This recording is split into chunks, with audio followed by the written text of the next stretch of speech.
nandito ulit ako sa aming kusina at blueberry jam ako. Yung una kong ginagawa, sinalang ko muna yung blueberry, lahat po, hindi ko pa ito nilawan ng water or kung ano, blueberry pa lang to. So mainit na yung salang, so pinipiga ko siya. Wala kasi ako yung pang ano, pressed. Kutsara na lang to na ano. Kutsara na matibay. Ganun lang, press mo lang siya. No?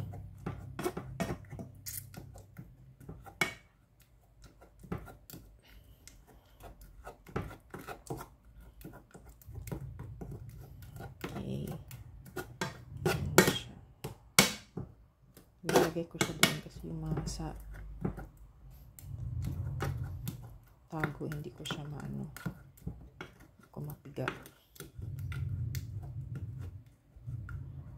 Very satisfying pag nakaano ka na.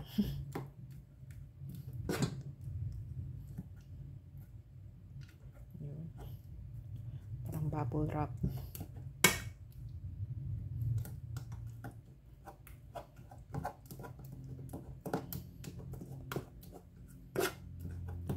Ginanito ko siya kasi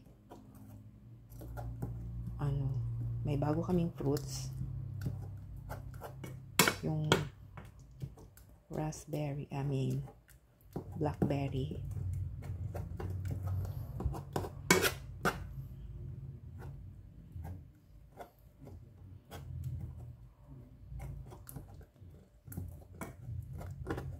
Na-harvest namin yung blackberry doon rin sa Line Burger. Yung una ko nang upload na video about sa strawberry picking. Doon din namin na-harvest yung mga blackberries.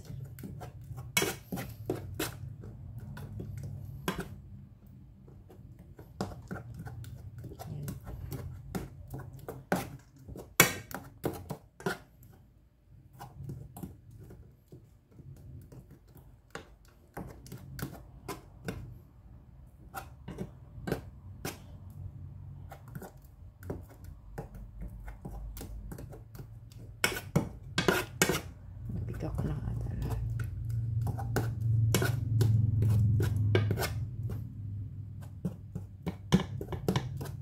Naan natin yung apoy.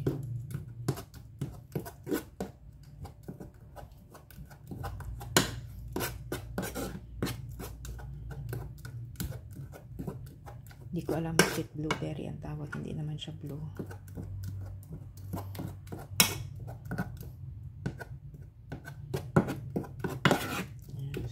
Since napiga ko na lahat, dagdagan ko na ito ng water. Mineral water ang gamitin ko. Mga 1 cup ng mineral water.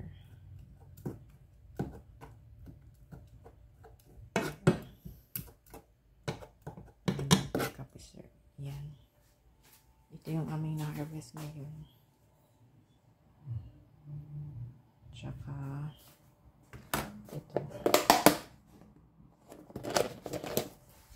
ito na yung update. Kumukulo-kulo ko na siya after kong lagyan ng isang cup na tubig.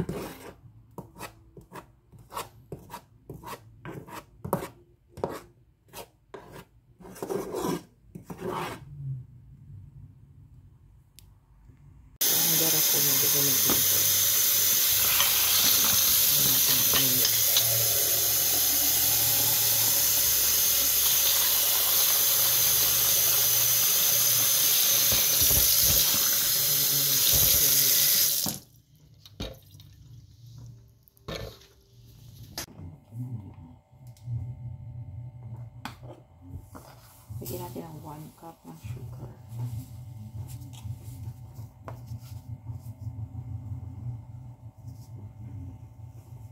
Ito yung magpa-preserve sa kanya.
Continue stirring lang hanggang sa mukha mo yung jam na texture. Check natin. So, ganyan na po siya yung texture niya. At medyo mas nag-dark pa siya. Pero watery pa po yun. So, hindi pa po ito yung texture.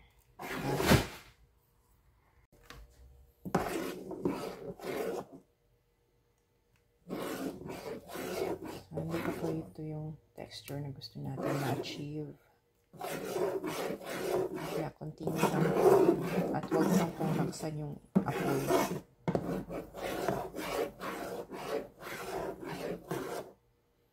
Pasensya na sa mga mga bigay lang itong mga namin utensils.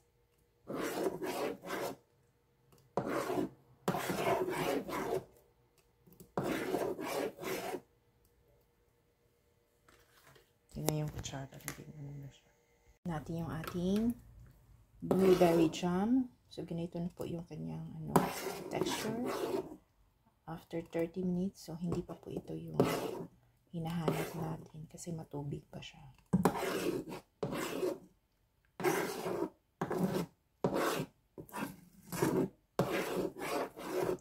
Continue lang po yan.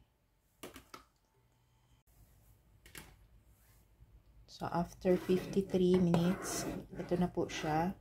So, medyo nawala na yung watery niya, pero hindi pa po natin ito iahon. May nakita kayo namumuo pa na ganyan, oh. Mas maganda siguro yun na ganyan. Habang kinakain yung tinapay mo, may ganun na malalaki.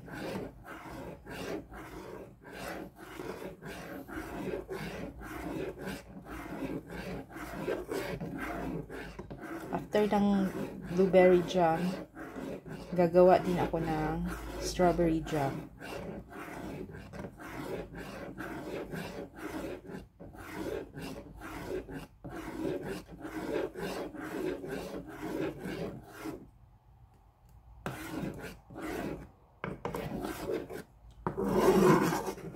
So, hindi pa po ito yung lapot na hinahanap natin.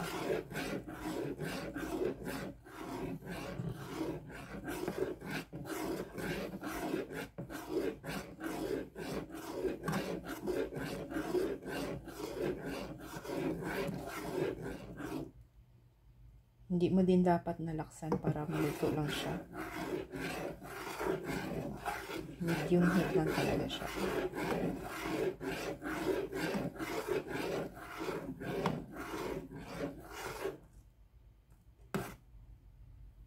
Tikman natin.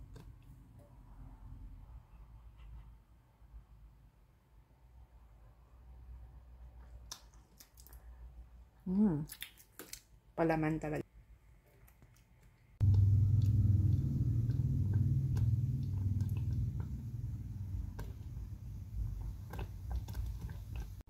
Yan na yung aking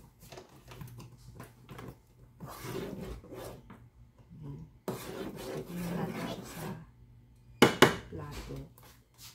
Tapos ito itataob na natin yung ating na-disinfect na na-sanitize natin. Ganun na natin.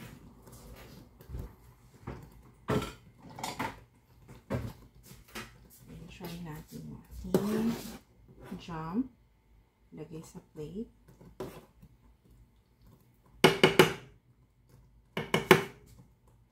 So, pag lumamig na siya at pag igano natin siya, ay hindi na siya bumabalik. Yun na yung jam natin. So, ito hindi pa. Kasi pag i-move natin yung kutsara natin ng ganun, bumabalik pa siya ng ganyan. So, medyo watery pa siya.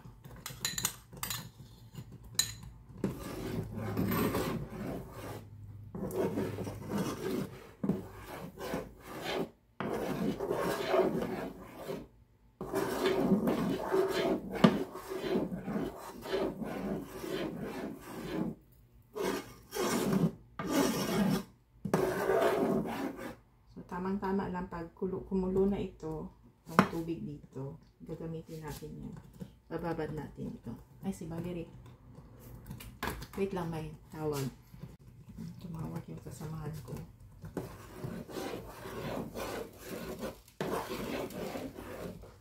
Manawag kay, saan daw sila? Asa daw dito ang blackberry. Ha? Anagani ko itong tag-as doon, atong taas na punuan.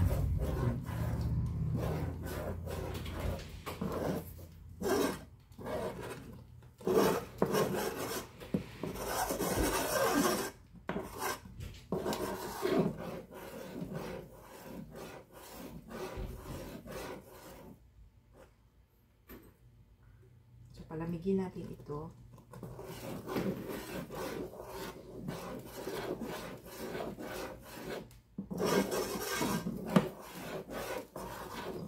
Tapos mag-feel mo yung ano mo, yung kutsara na panghalo is medyo bumibigat siya. Nakatulad ng gumagawa ko ng maha.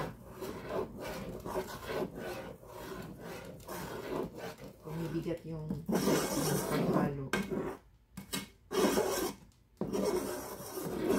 Unlike yung before is para kang lang ng tubig.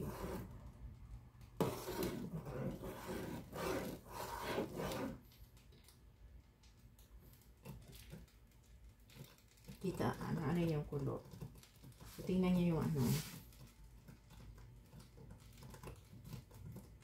tingnan yung blueberry jam.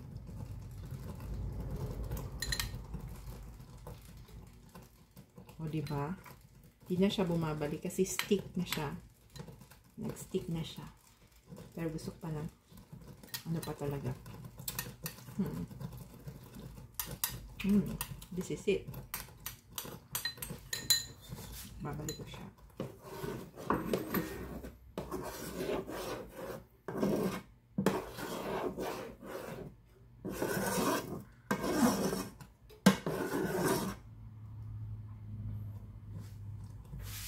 Ilalagay ko na yung blueberry jam sa ating lalagayan na garapon. So, ang garapon na ito ay binigay pa ito sa amin ng kaibigan namin sa Kings Mountain na nag-yard sale. Yung mga hindi niya nabebenta na mga gamit sa yard sale, binibigay sa amin. At katatawag niya lang na mag-yard sale ulit siya ngayon at bukas. So, yung hindi niya mabenta sa amin ulit.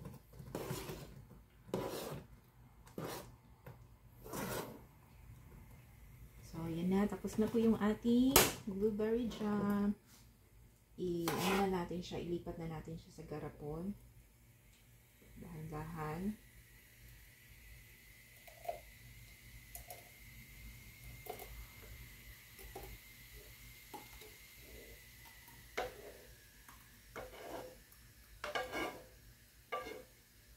Ayan. Tama lang talaga na puno siya.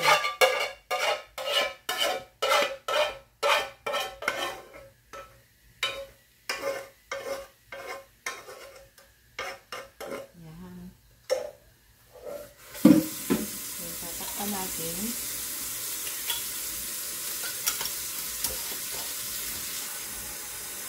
Yan. Oh, init. Then, ilalagay natin dito. So, sorry, wala akong malaking ano. So, madali lang natin siyang ilagay.